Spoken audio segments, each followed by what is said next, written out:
I want to thank everyone for coming out today, and thank you for the invitation to speak and for lunch.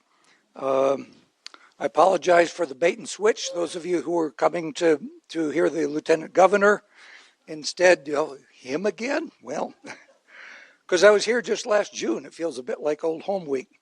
But I assure you, I'm not going to talk about the same thing. I talked then about our path to carbon-free energy. Today, I'm just going to talk about the nuts and bolts of our local utility system, most of which you don't really need to know, but I hope that you'll find some of it interesting to learn a little bit more about what happens behind your electric switch. I'm going to start with just a very brief overview of our utility system. I suspect most of you know that, overview of the administration of it, and then I'll talk about each utility. Los Alamos is unusual in many respects, we know, but we own and operate all of our own utilities. That's rare. Gas, water, sewer, electric, not many entities of any kind, private or public, run all four. The responsibility for that is assigned to the Department of Public Utilities, a department of the county. But it's a semi-autonomous part of the county. That is, the utility department doesn't report directly to the council, so David can't mess things up too badly. Yeah, in spite of his best efforts. It actually reports to the Board of Public Utilities through the utility manager, and it's the board that sets the policies and oversees operations. Some things we have to have concurrence of the council, like rates, for instance. It takes both of us to agree on rate changes, but most things just get squared away at the board level. The department is 100 plus people and over $100 million a year budget. It's actually bigger than the county's general fund budget. With a couple of exceptions, money does not flow between the general fund, the general county budget, and utilities. They're separate by charter. So there's a couple of exceptions, but that's a fairly general rule.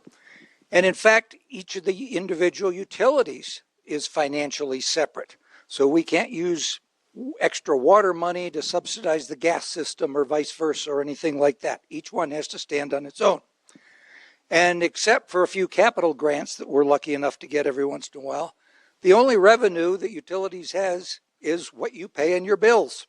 So it's you and I that fund the utilities. There is no manna from heaven, or Washington or wherever. I wouldn't equate Washington with heaven, but anyhow. So let's talk about the utility, the fun part, the utility systems. We'll start with the real fun ones, the real exciting one, the real sexy one, wastewater, otherwise known as sewage.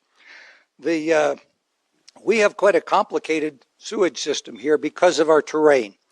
It is a separate system from the laboratories. We don't mix the two waste streams together at all.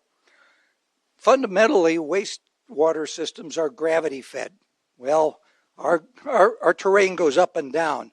So we have 2 wastewater treatment plants for our little county of 20,000 people, and around 24 lift stations. A lift station is a pump that basically pumps the sewage up and over some obstacle to gravity flow. By contrast, for instance, Santa Fe, with many times our population, has 1 treatment plant and 4 lift stations. So that's part of what drives our costs. As it does in other utilities too, is just the terrain we are blessed to live in. The bio plant that serves the town site is about 20 years old. When I was on the board the first time, we were working on designing and contracting for that plant. Now it's 20 years old and we're doing some refurbishing, some renewal, some replacement, etc., to give it another 20 years. And I'm sure many more cycles after that. We have a new treatment plant in White Rock. It's been online now for about 2 years, and so it should have a very long life from here. The plant in White Rock isn't actually called officially a treatment plant. It's the White Rock Water Resource Recovery Facility. Say that 3 times fast. Actually, both plants do recover a great deal of the water that goes into them. The solids are extracted, the water is treated, and when it comes out of the plant, it's actually quite clean water and very usable for irrigation. And we irrigate the golf course, Overlook Park, and a number of other public spaces in the county with effluent water, which of course saves us having to pump water out of the aquifer to do that with. That works in the irrigation season. In the winter, we don't really have any use for it, unfortunately. We're talking to the laboratory about maybe having them use some of it for cooling water over there, because they have rapidly increasing cooling water demands coming up. They do recycle some of their wastewater also for the same purpose.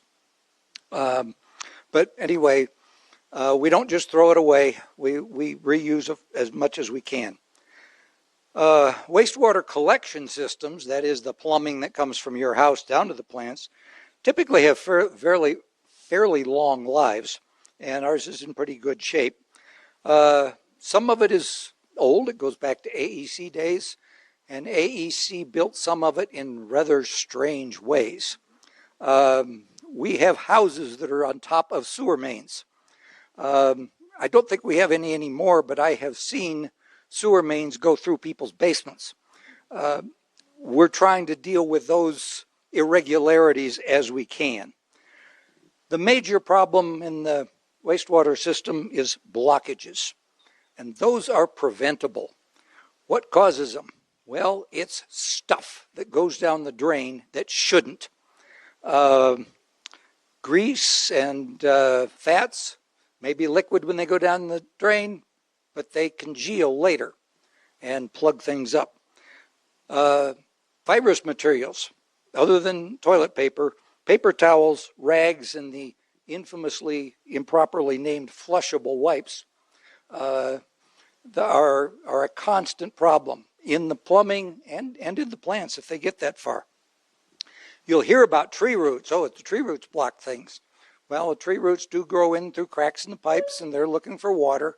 But we can also see those with robot cameras, and we have ways of cleaning those out. The problem is then the stuff gets trapped in the tree roots. If we don't get it cleaned out right, the roots cleaned out right away. So, as I said, you can prevent blockages and backups by not putting the wrong stuff down the toilet, down the kitchen sink. Remember, there's only 3 things that go down the toilet. 3 P's. Pee, poop, and toilet paper.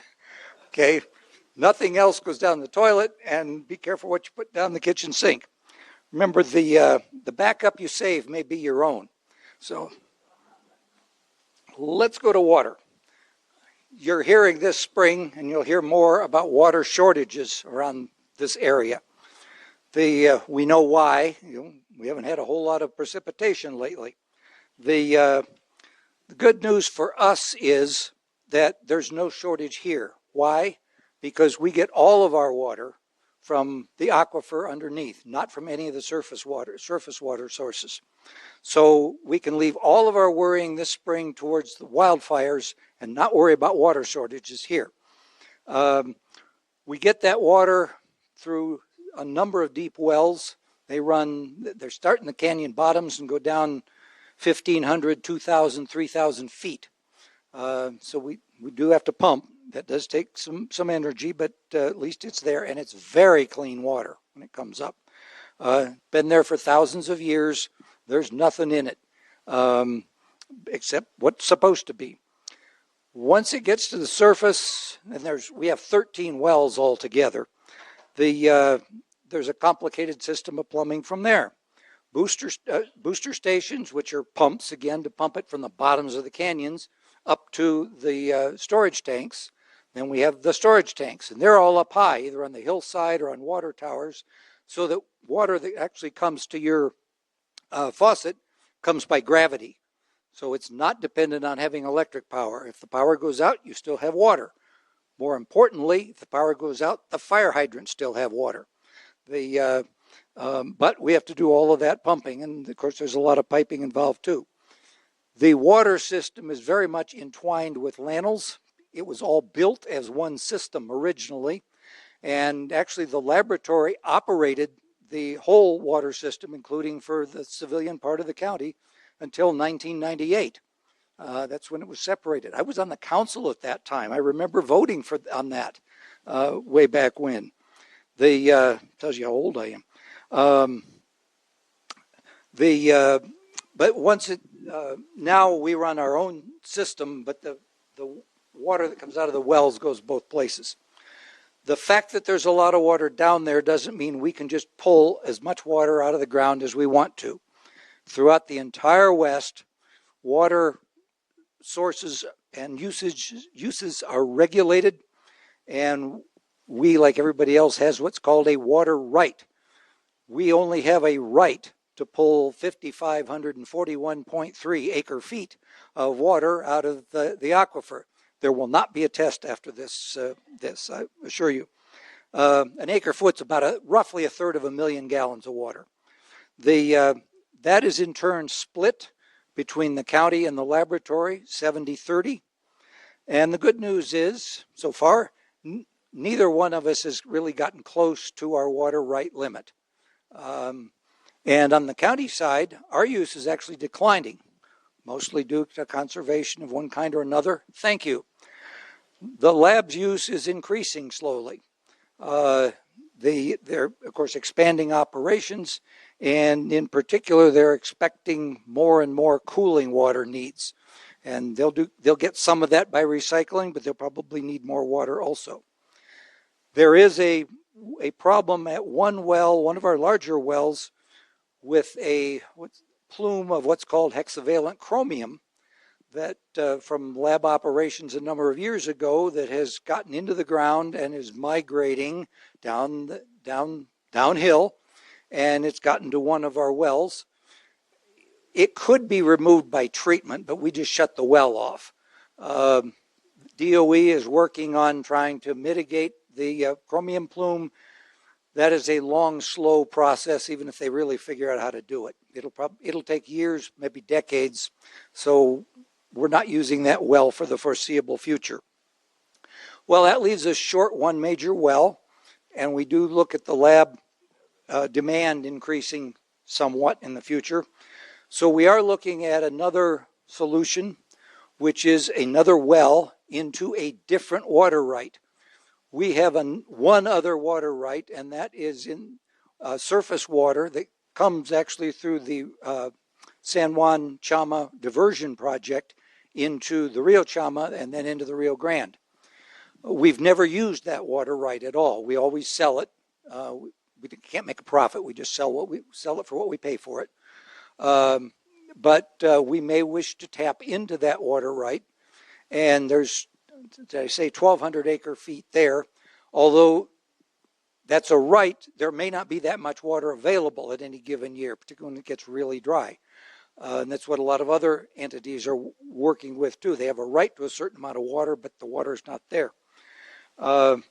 We are exploring, and this is preliminary, putting another well in White Rock, probably at Overlook, which will tap into the water from the Rio Grande and access that water right. So it gives us a greater quantity of water, and we're tapping a larger water right.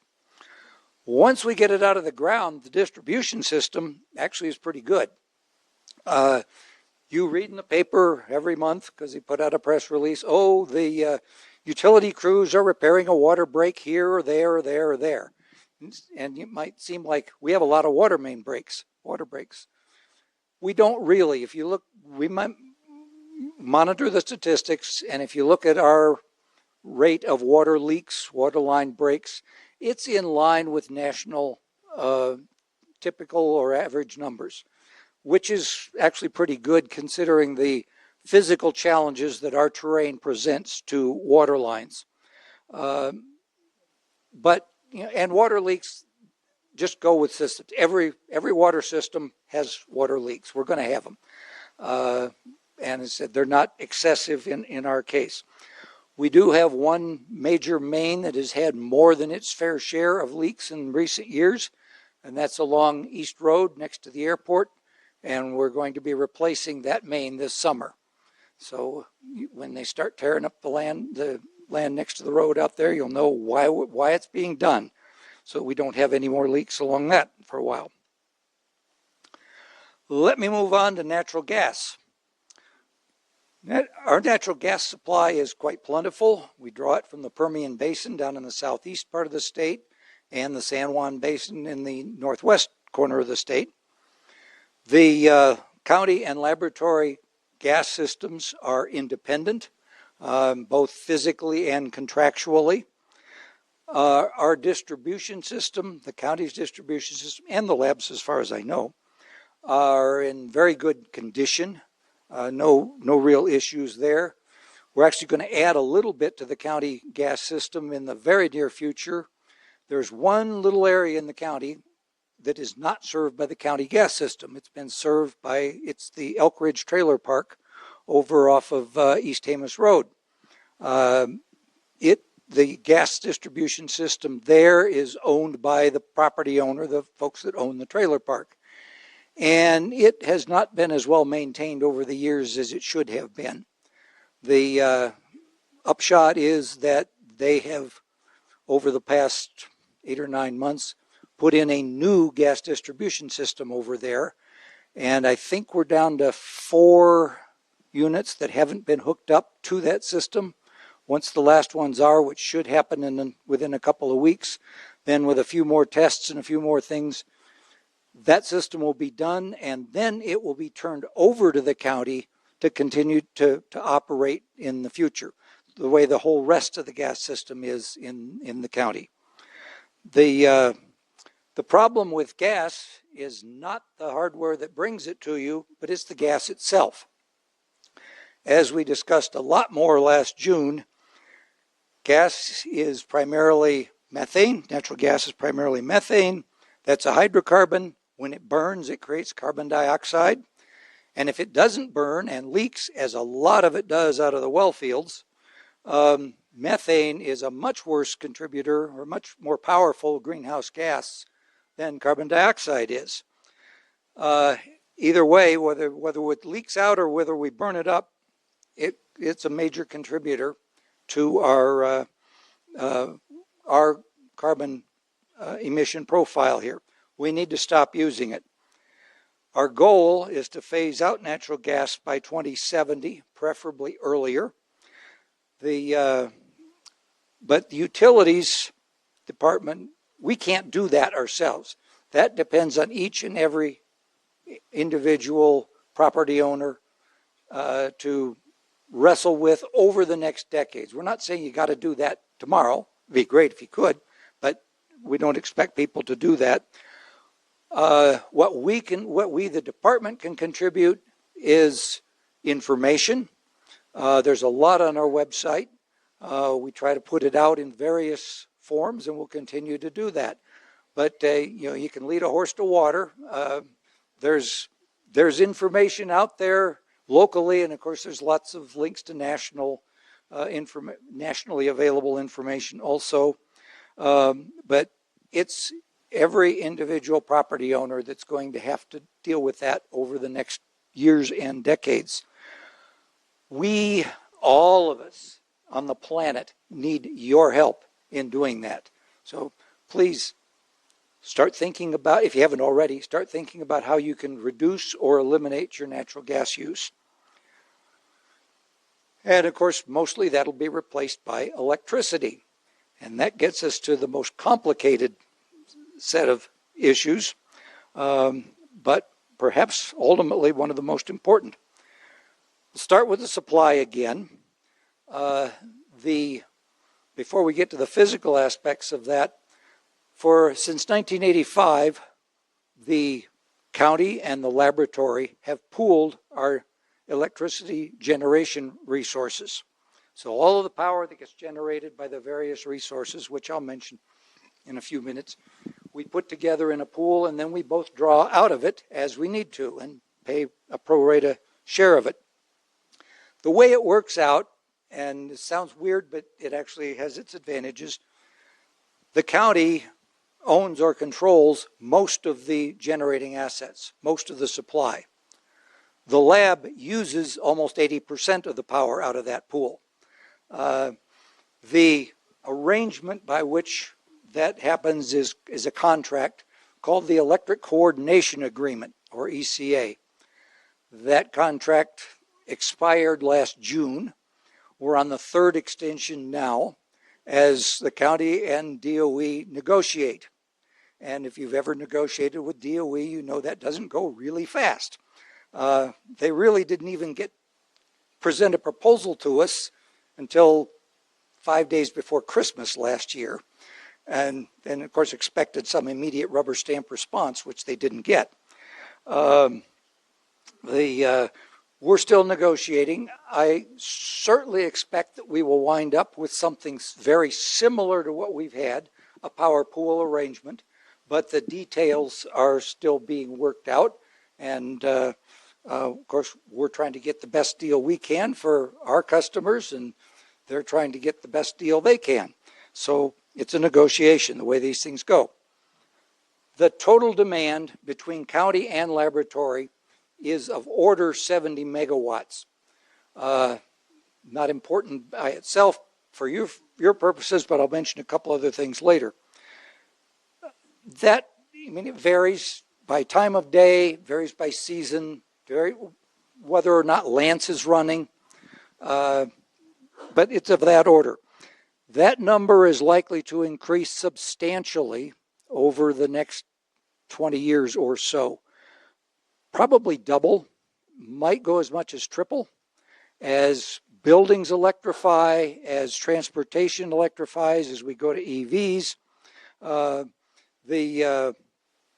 And LANL is expecting some major increases in power demand for computing. They even start using the term data center at the laboratory, even though it's, of course, very specific kind of data that they're processing. But some of the same sorts of issues that you hear about elsewhere and associated with data centers, we have there. Our sources are several, and that source mix is evolving.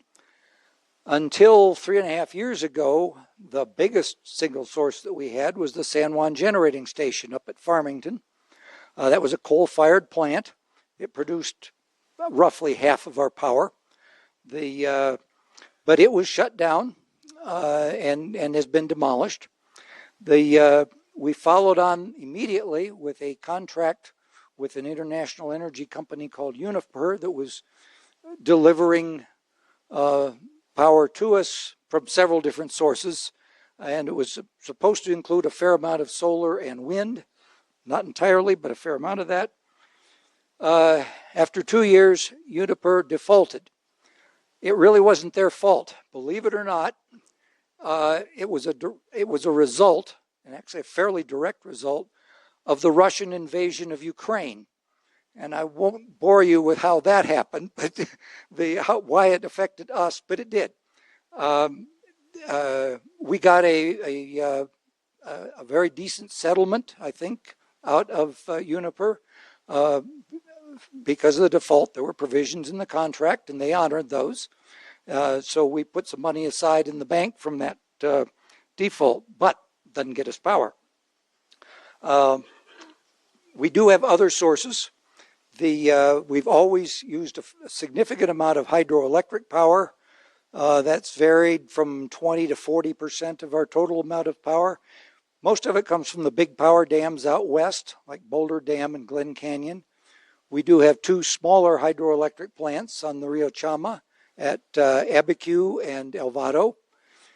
All of those power plants, hydroelectric plants, are operating really at reduced capacity because of a lack of water. And that's not something we expect to change very quickly. So those great sources are producing less of our power than has been the case in the past.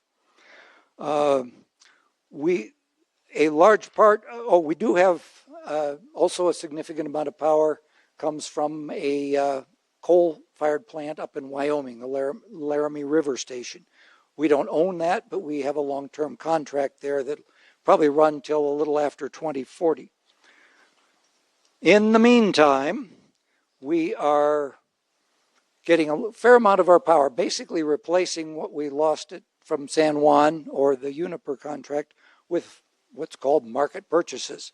We just go out to the market and buy power from whatever source. We don't necessarily even know what the source is. It's electric power. It's a commodity. And we've been in that market now for the last couple of years. That's going to change in another year. We are having built for us a very large solar field and energy storage bank up north of Farmington at a place called Foxtail Flats. Why Farmington? Because we have the transmission capacity that we used to have for the San Juan station that will bring that power down to us, at least as much of it as we want to bring down. Like everything else, that project got off to a slower start than we had originally anticipated, but the groundbreaking, the formal groundbreaking is now scheduled, we learned yesterday, for the 12th of May. And it will take about a year to build that and get it online. So early next summer, we will start getting a large amount, or have available to us, a large amount of solar power. 170 megawatts, which is obviously a lot more than we can absorb during the day. But, of course, that only works when the sun's shining. We also have a large battery bank up there that will charge during the day, and that should carry us most of our power needs through the evening hours. And then late at night, the demand tends to go way down, and we can largely use the hydro and the Laramie River sources overnight for the time being. That'll evolve over time as more buildings are electrified and people use more electric heat on winter nights anyway. But we have some time to deal with that. We don't have an exact plan at this point for how much power we're going to take from Foxtail Flats and sell the rest, at least today, because we're waiting on getting this energy coordination agreement finalized. Then we can make more plans. So a lot of things are hung up on that right now. But our original guess was that the county and the lab, would perhaps draw around half of our power from Foxtail Flats, at least initially. As demand increases, it may be more or less than that. We're not sure yet. But by having a resource there that can produce more than we need today, we have a fair amount of flexibility. Like I said, we'll sell what we don't use. A significant amount of it will go down to Albuquerque for Sandia and Kirtland. They may wind up taking a quarter of it. That's a 20-year contract, and it's at a fixed price. We'll pay the same number of dollars, regardless of inflation, 20 years from now, as we will on day one from that plant. So that should help bring costs down in real terms over the long term. As I said, we could draw more power from there, but we want to maintain a diversity of sources, of types and locations, etc. So we are looking at basically all other options. We have a goal in the department to be carbon neutral by 2040. That is to have used no gas or coal power. And we don't have a roadmap to get from Foxtail Flats to there, we'll admit. The technologies are still evolving, the regulations are still evolving, the economics are still evolving, and we're studying all of that to figure out what do we do once we get Foxtail Flats online to get carbon-free power in the future, aiming towards our 2040 goal. Well, that's just getting the power. Then we have to get it to here. Transmission is actually one of the big issues nationally. We have a real problem in this country moving power around for lots of reasons. We have a problem here in that there's not much north-south transmission in the state of New Mexico. There's a lot of east-west transmission, so all that wind power down south, or a lot of it, doesn't stay here. It goes mostly west, some east. Doesn't come up here. We'd like to get more wind power, but there's no transmission to bring it here. So there is a major development in transmission into the county. For a long time, there have been two major transmission lines south of White Rock that go across the Rio Grande, either one of which would supply the entire load for the lab and the county. But as the load increases, as the demand increases, we'll get to a point where one line or the other could not handle the whole load. And of course, that's not good. We like to have redundancy. So the environmental approvals have just been obtained. They were part of the laboratory SWICE, and construction will be starting very soon on a third transmission line. So then any two of the three will carry any of the projected loads from here. So that project is getting going. The lab is doing that. That's not the county, although we will benefit from it. Once we get to the county, then we have to distribute it. And our distribution system is actually quite reliable. Everybody remembers when the power went out, but actually it doesn't go out that much. We keep very close track of the outages and have for a long time. In reality, the average customer, and we recognize everybody has different experiences, but the average customer loses about 1 hour of power every year on average. 1 hour. That's considerably better than national averages.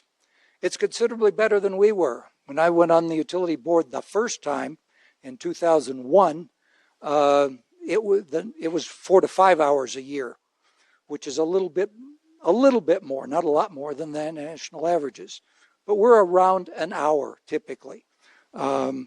So we think we're doing pretty well, but we want to do better, of course. The system is, in general, old, and it is certainly not presently sized to meet the increased demand that we anticipate with electrification of vehicles and buildings. There's a lot of routine renewal that needs to be done just to keep the system doing what it's doing, but we want to go well beyond that. We want to add capacity, of course. We also want to improve the reliability, and we do that with more redundancy and more automated controls associated with the system. There are 3 projects currently underway along those lines. There's a new switch station over at the laboratory, which will send to the town site twice as much power, at least the capacity for drawing twice as much power as we can right now. And that should meet town site demands for a long time. And that's been underway for a long time, I think maybe 2017 or maybe earlier. Remember, the lab is actually doing it, even though it's for our benefit. However, that's supposed to be done this summer, finally. Those of you that live in White Rock know that we had a major outage there early last August. One of 2 transformers in the White Rock substation failed, and we're not entirely sure why. It wasn't anything we were worried about. The other transformer has been carrying the load ever since.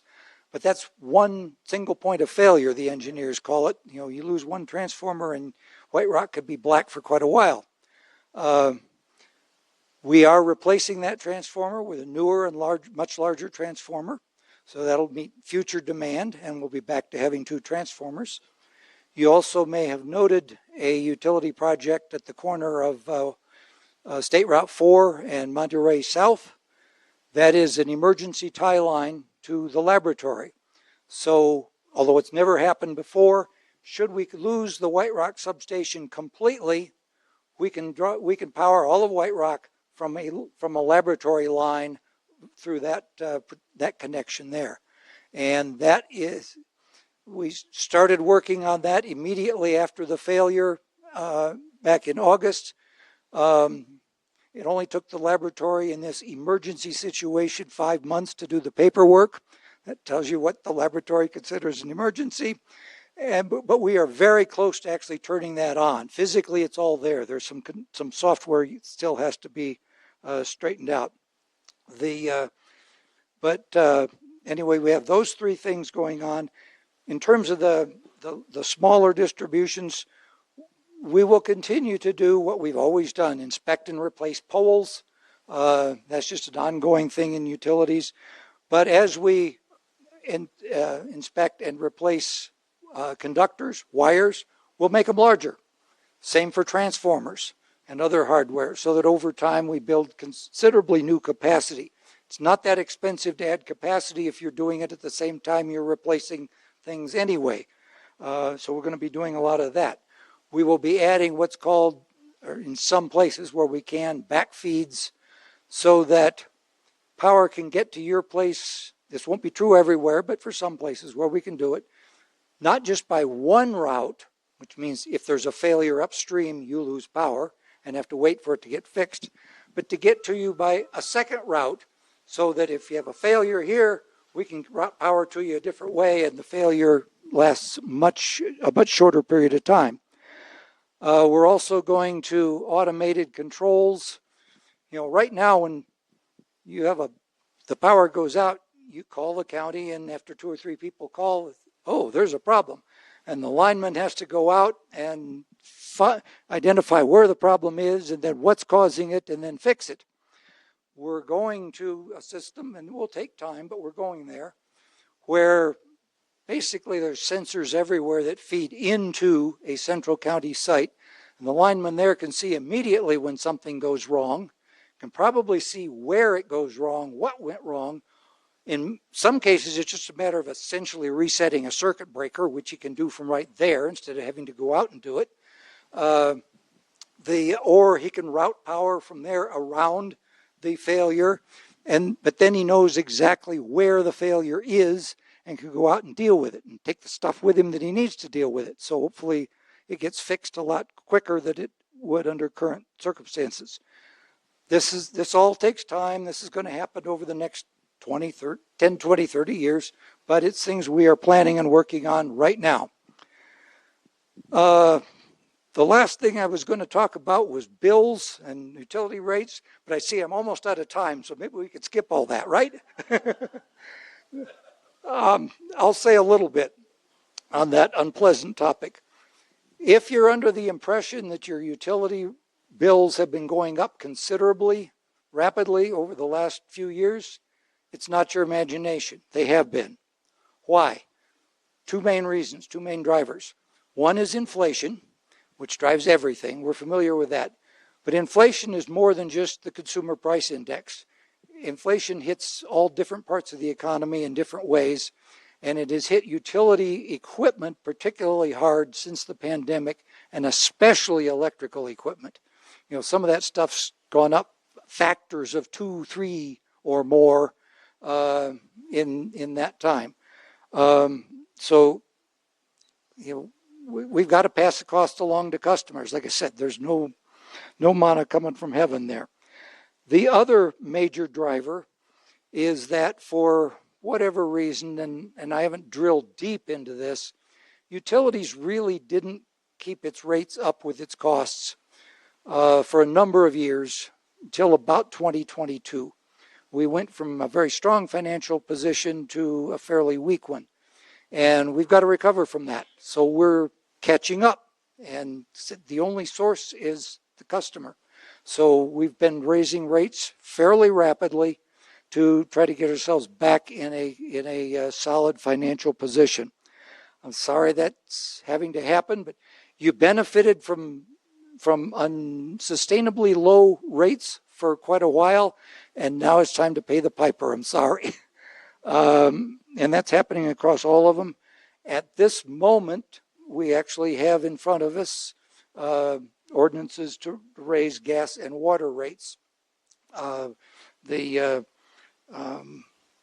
those, I presume those will pass, and that is both board and council has to do that, agree on it.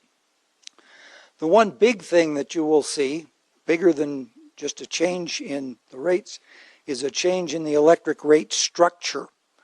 We're going to what's called time of use and demand rates, and that'll start this summer, maybe in July or soon thereafter. How does that work and why? Well, it's because we're going to be getting a lot of solar power. Solar power is dirt cheap. Storing it is not. Now, the cost of storage has been coming down, just like the cost of solar came down over the last 20 to 30 years. But it's not as cheap as just taking the power from the solar cells and putting it in the lines. So the rate structure that we're going to will, instead of having just one flat rate for power, which right now is about 15 cents per kilowatt hour, is we're dividing the day into two parts. There's the prime time, peak time, between 5 and 11 in the evening. And that will have a higher rate than the other 18 hours of the day. The rate in the evening is going up to 19.7 cents, almost 20 cents per kilowatt hour. But for the other 18 hours of the day, it's going down to about 11 cents. So, I mean, that reflects our power costs. During the day, cheap solar. Late at night, there's a lot less demand elsewhere. So power costs traditionally are low, and they will stay low for a while at least.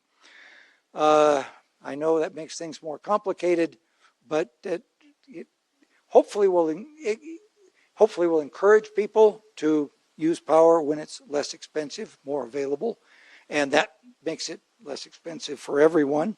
It also gives you the opportunity to have some control over your electric costs if you can shift your usage to off-peak times. There's another charge that will go into place also called a demand charge. The billing system will look at your electric demand through the billing cycle, through the month, and pick the highest usage hour in that month, not the highest usage second or minute, but the highest usage hour, and you will get a charge of $1 per kilowatt for whatever that peak usage is. For most residences, that's 3 or 4 kilowatts is a peak, maybe 5 at times. So it's only a few dollars. I know you hate to hear that only, but it makes it more complicated. But it also hopefully will make people more aware of their electric use, and for economic reasons, try to minimize those peaks. Why do we want to minimize those peaks? Because the whole electric system, from generation, transmission, distribution, etc., has to be sized and operated and have power available so you can draw as much power as you want whenever you want to. Well, if we can get people to be more aware of their peak usage and bring that down, we don't have to build as much, we don't have to maintain as much in the way of spinning reserves, that is immediately available reserves, etc., which winds up ultimately reducing costs for everybody. It is more complicated, I admit.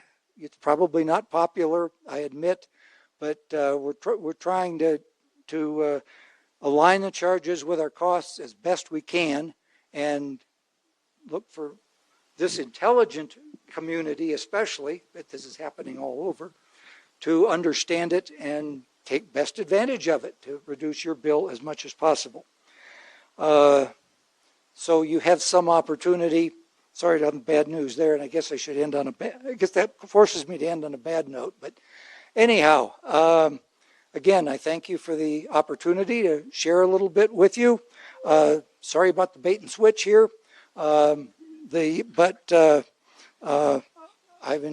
I always enjoy talking about this subject and sharing it with folks, and I hope you've learned a little bit today. Thank you.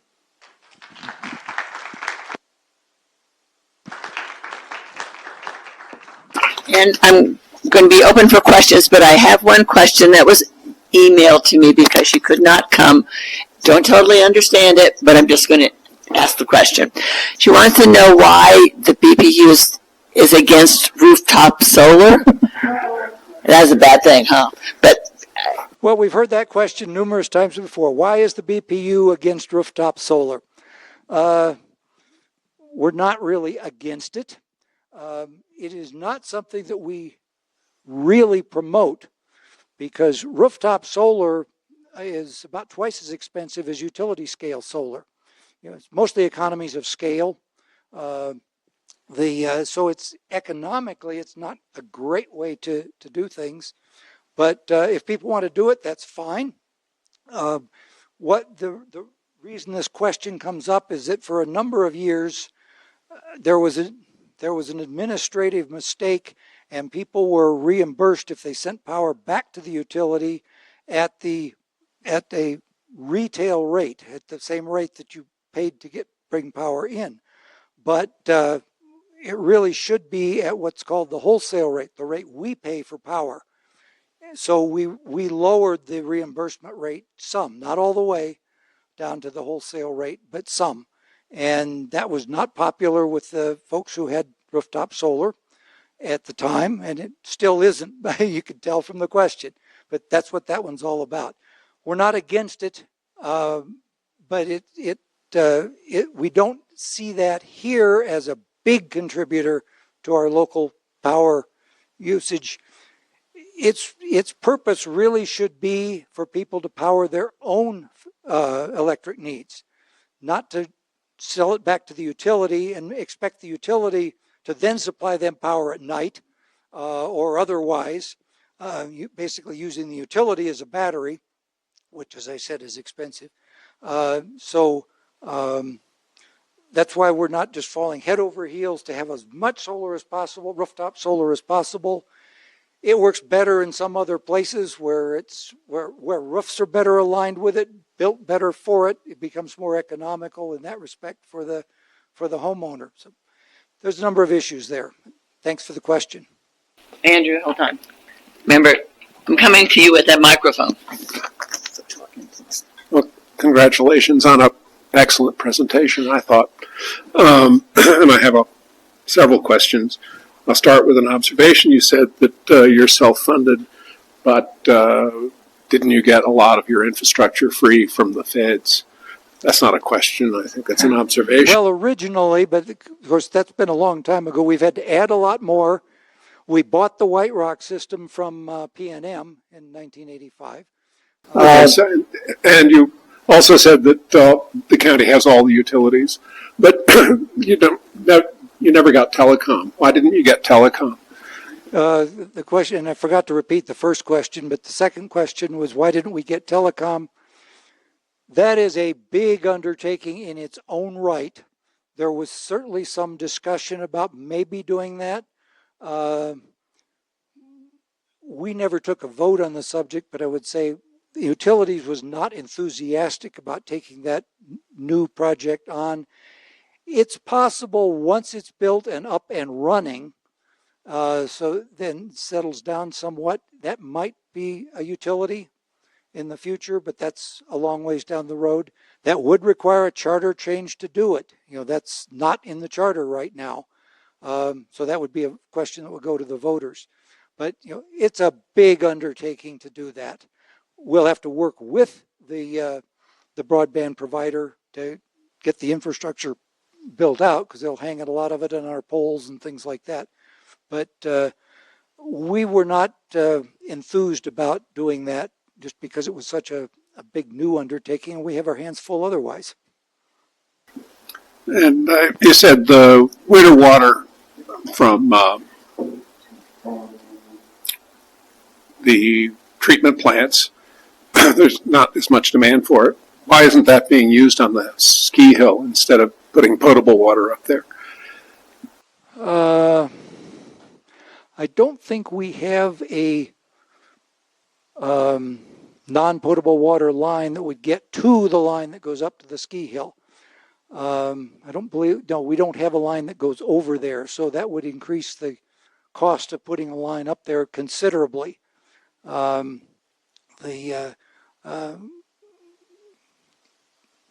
there's your basic reason. And last, I'm sorry to take so much time. You expect electric power consumption to perhaps triple. How much do you expect that to be in the lab, and how much in the county? I don't know about the laboratory. That's pretty hard for us to project. I don't think they even know. On the county side of things, we're guessing at least double and maybe as much as triple. I don't think it's likely to go that high. It's kind of people looking at current technologies and current ways of doing things and thinking, well, if we just keep doing it that way, it might triple. But we'll get better. Everybody will get better at it. The appliances will get better. People will insulate their houses better. EVs will keep getting better, et cetera, et cetera. So my own guess, this is just my guess, is that it may double. Maybe a little more than double, but I guess it's in that range. I really can't speak to what we might expect from the lab, but they're going to be doing a lot of the same things in terms of electrification, and they've got the additional computing loads that they're going to be putting in place over the years. Other questions? Hey, Bob. So my question is, you talked about, one, encouraging people to electrify to reduce their carbon emissions. The greenhouse gas inventory showed, I think it was like 55% of emissions come from buildings, with 2/3 of that coming from residential alone. So that is definitely a big lever to hit. But you also said that electric bills are going up, or it's going to demand-based pricing, and people that are, working class people that don't have the flexibility to change their electric usage habits are going to get hardest hit. So we kind of have this mixed messaging that we want to reduce carbon emissions, but we're also making it harder to do so. Is there anything to help make it easier? Like any discussion there? If I could try to summarize the question, we're trying to encourage people to electrify, but electric rates are going up, and that makes it more difficult to do that. What are we doing to try to... Definitely for the working class people that don't have a choice. Well, over time, of course, gas rates will go up also, and said we're trying to find or make available the least expensive electricity that we can. And as I indicated, if you can use electric power off peak, the cost of that will go down significantly. There are things that the individual can do, of course, in terms of more efficient appliances, insulating their homes, et cetera, et cetera. We can't do all of that, but we can provide information to help people do that. Also,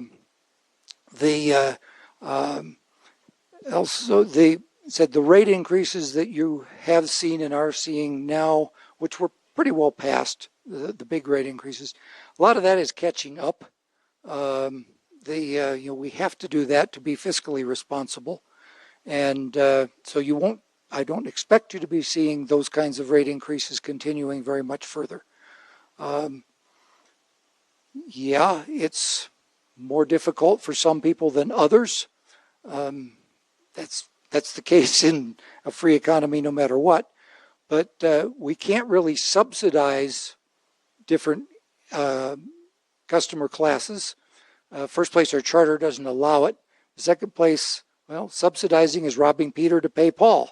It all comes from our customers one way or another. I think I'm just about out of time. Is that correct? Yeah. Two questions. One is, where I live in White Rock, we had a major drop in water pressure starting last summer. I'm wondering if that's due to the loss of the well that you mentioned. It shouldn't be, because your water pressure really depends on, as I said, we store the water up high and then it flows by gravity, but it does depend some on how many people are using it at any given time, what uses there are, and occasionally there are problems that lower the water pressure. We used to have some major problems on North Mesa, but those are pretty well resolved. I'm not familiar with a pressure drop in White Rock. When did that start? It was around the middle of last summer, and maybe it's because of Mirador. I think too that they changed the valves on the street, and now we're getting less water. Okay. I have to plead ignorance on that right now. Thanks for the information. Is it still down? Yeah, it's still down. Okay. It never went back up. Okay, well, I can't answer that question. I'm sorry. Okay, and my other question has to do with the peak hour rate that you described. You said it was to discourage, to even out our electrical use, but didn't you say that no matter what, no matter whether you have a big peak or a small peak, you're still going to get charged extra for that extra hour, or for that larger hour? Well, I mean, how does that discourage anything? There's two different things going on here. There is a higher rate for all of the power that you use in that peak time, and a lower rate for the other 18 hours of the day. That's the time of use rate. There is a demand charge that applies whenever your peak demand occurs during the month. So like I said, suppose it's 4 kilowatts is the maximum that you use, whether that's 8 in the morning or 8 in the evening, it's still 4 kilowatts, and you get charged $4 for it. That's to try to get people to be aware of first and try to minimize their peak usage.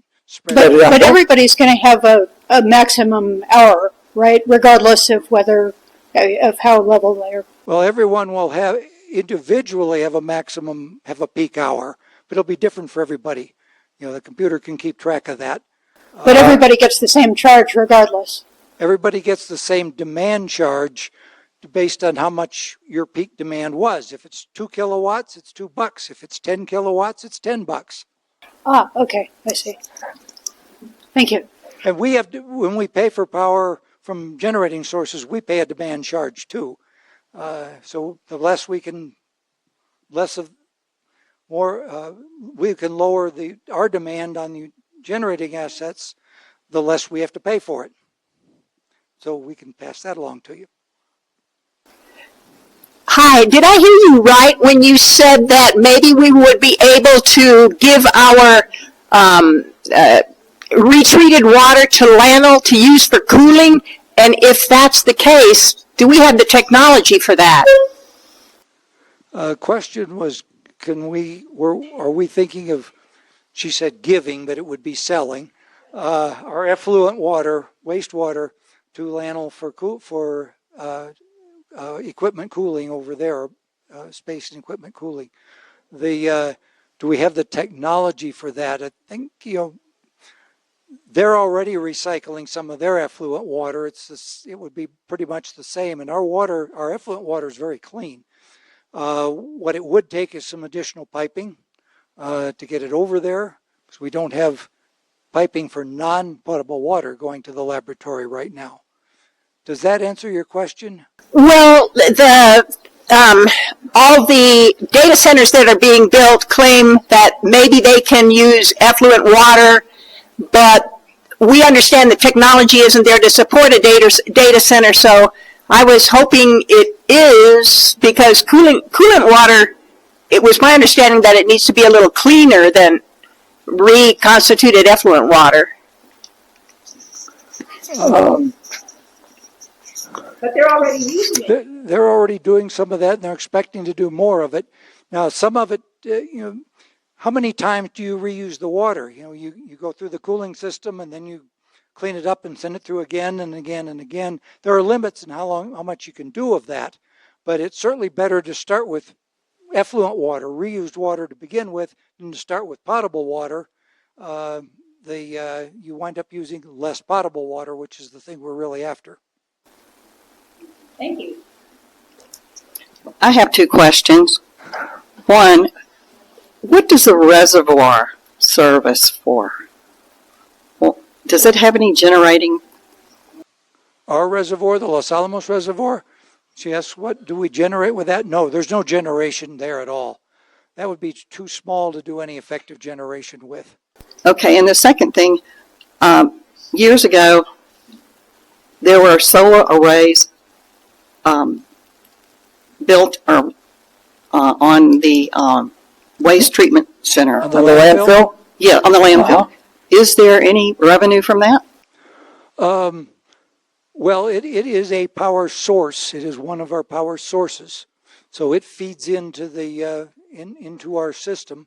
So, essentially it's free. It's already built, it already exists.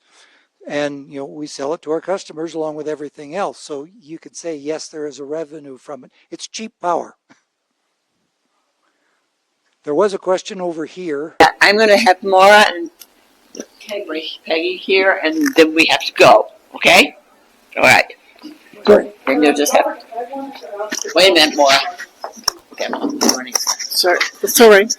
I wanted to ask about PM3 and the fact the well that shut down, right? Years ago, when I started writing here in Los Alamos, one of the things I think you know that I paid particular attention to was the chromium plume. And at one point, I was at a meeting that I covered, and NMED used my report as the record for that meeting. And at that meeting, Doug Hinsey had said that if anything ever happened with, at that time, they never thought there would be any trace of chromium getting into PM3. He said publicly in that meeting that DOE would pay for a new well, of course, if something like that can happen. So are we pushing DOE to do this because and are we waiting for it to be such a serious problem that we can't ever use that well again? Well, the simple answer to your question is yes. The question was, are we looking to DOE to pay for a replacement well for PM3 that's subject to the hexavalent chromium plume? And the answer is yes. We are looking to the federal government, whether it's through DOE or some other route, to pay for a new well. There's obviously a lot that still has to be determined on that, but that's our current expectation. And I don't think they've pushed back. We're not hearing any pressure being put. That's the part that bothers me, is that even our county councilors listen to EMLA when they come to a meeting, and then there's no back and forth. There isn't very much back and forth. So nobody is saying, okay, can you confirm this for us? We're not hearing as a public what's happening with regard to that well. There is pressure being applied in multiple places. Let's see, was it about a month ago the council did their annual visit to Capitol Hill? That was one of the major issues they had on their plate to talk to our delegation about. I signed a letter from the utility board 8 or 9 months ago to one of our senators on that very point. There's a fair amount of discussion going on. It hasn't yielded, here's X dollars. We don't even know how many dollars it will take. But there is a fair amount of discussion going on, and we will probably start kind of a preliminary study to really scope that out and see what it's going to take. You really have to have something to start from before you start talking serious dollars. But yes, it is being worked. And we said, my sense is, this isn't formal, that the lab will DOE will wind up paying for it entirely. They should. When? Well, I'm not confirming that they've said that they are going to replace the well. It still sounds like people are going to Washington, D.C., and they're pushing to have this happen. But at some point, DOE needs to tell us that we're going to be okay because our usage will be increasing, and water that we're giving to the lab, that there should be a point where they say this is 2026, and yes, we will replace this well. That's a little different than your first question, but no, we're not at that point yet where they've said, we will do this. We are pushing forth to make it happen, and we haven't seen any real pushback yet. But you know how dealing with the federal government is. There's it's kind of mushy at times, but but we are pushing in that direction, and I expect that it will eventually happen. But no, they haven't said it will happen. One more question from here, and then we're going to go to our meeting. Okay. Well, and the first is a comment. You had mentioned Alvado Dam, and as a kayaker, I know that dam's out of commission since 2022. So I don't think we're getting anything from Alvado at this point because they're keeping the dam low. But my question is, the landfill solar array, what capacity, either in kilowatts or percentage, do we get from that? Okay, two questions. One was just kind of the status of Alvado, and the well, second question is how much power are we getting from the solar array at the landfill? El Vado is problematic. That's an old earthen dam. It's owned by the Bureau of Reclamation. They pulled the reservoir down with the intent of refacing that dam. Of course, when the level's very low, we can generate little or nothing from it. And when they started working on it, they said, this is worse than we thought. Let's go back to the drawing board and rethink this. And that'll take 3 or 4 years, maybe, they said. And you know, if they said that, what it might be. And then whatever they decide to do is probably going to take a few more years after that. We are getting some generation out of there, but certainly nothing like the normal. And yeah, I've looked at that. I've flown over that too. And boy, it's pretty sad looking. I really feel sorry for the people that have lakefront property on that. And the second question was about the solar array at the landfill. That was originally a 1 megawatt array. We're not getting that much out of it anymore, mostly because the inverters are old and we can't get replacement parts for them. So that's kind of an ongoing question in the background. Should we put some more money in that and bring it back alive, let it go? That is an issue that's bubbling around. Thank